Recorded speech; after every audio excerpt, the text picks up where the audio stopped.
পনিরের তরকারিটা তো আমরা সবসময় খেয়ে থাকি, কিন্তু আজ ভাবলাম একটু আলাদা করে খাই।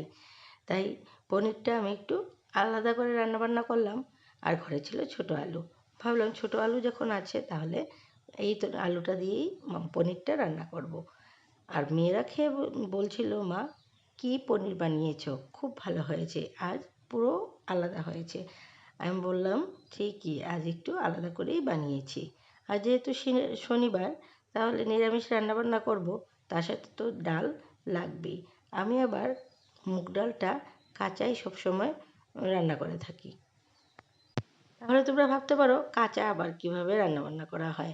হ্যাঁ, মুগ ডালটা আবার ড্রাই রোস্ট করেও রান্না করা যায়, সেটার টেস্টটা আলাদা।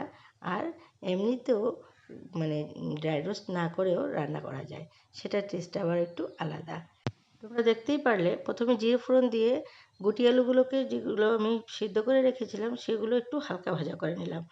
আর ভাজা ভাজা করে তার সাথে দিয়ে দিলাম টমেটো পেস্ট করে। আর তার মধ্যে দিয়ে দিলাম ধনে গুঁড়ো, জিরে গুঁড়ো, হলুদ গুঁড়ো, লঙ্কা গুঁড়ো, এগুলো সবগুলো দিয়ে ভাজা ভাজা করে সামান্য একটু জল দিলাম। আর সবার শেষে একটু গরম মশলা দিয়ে নামিয়ে নিলাম। দেখতেই পাচ্ছ কি সুন্দর হয়েছে। আর এমনিতেও গুটি আলুর স্বাদটা একটু আলাদাই, যাই রান্না করবে তার স্বাদ অনেকটাই বাড়িয়ে দেয়। হয়ে গেল এদিকে আমার ডাল, আর এদিকে পনির তরকারি, আর এদিকে উচ্ছে কুমড়োর ভাজা। আজকের লাঞ্চটা একদম সিম্পলের মধ্যে ভেজ রান্নাবান্না। খুবই ভালো লেগেছিলো খেতে। সবসময় বেশি তামঝাম খাবার দাবারও ভালো লাগে না। বিকেলে একটু বেরোবো, মেয়েদের আছে এক্সট্রা ক্লাস, তাই একটু রেডি হয়ে নিচ্ছি। আমার ডেইলি রেডি হওয়া মানে তেমন আর কিছু না, ওই একটুখানি লিপস্টিক, একটু আইব্রো, আর একটু চুলটা ঠিক করে নিলাম, পরে নিলাম আরেকটা ড্রেস। আর এখন বড় মেয়েকে এক্সট্রা ক্লাসে দিয়ে আমি বেরিয়েছি ছোটো মেয়েকে নিয়ে। বিকেলের ওয়েদারটা খুবই ভালো লাগছিল।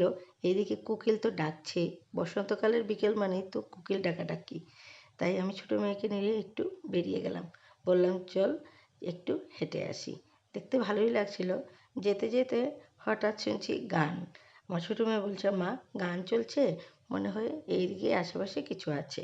একটু হাঁটতে হাঁটতে দেখলাম গিয়ে গান্ধী মেলা।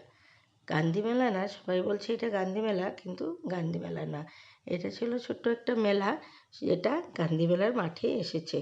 অনেকেই যাচ্ছে গান্ধী মেলা ভেবে দেখে আসছে, কিন্তু যদিও গান্ধী মেলার মাঠে হয়ে থাকে, এটা গান্ধী মেলা না।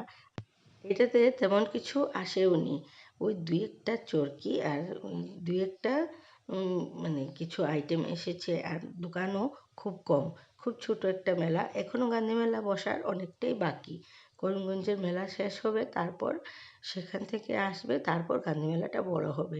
এখনও তেমনভাবে মানে গান্ধী মেলাটা মিলায়নি, এখনও অনেকটাই বাকি আছে। মেলা দেখে তো আমার ছোটো মেয়ে জিদ করছিল, মা চলো চলো মেলাতে যাই। আমি বললাম, না, দুজন গিয়ে লাভ নেই, সবাই মিলে একসাথে আরেকদিন যাব। তাহলে আজকের মতন আর এইটুকুই, টাটা, বাই বাই, দেখা হচ্ছে নেক্সট ব্লগে।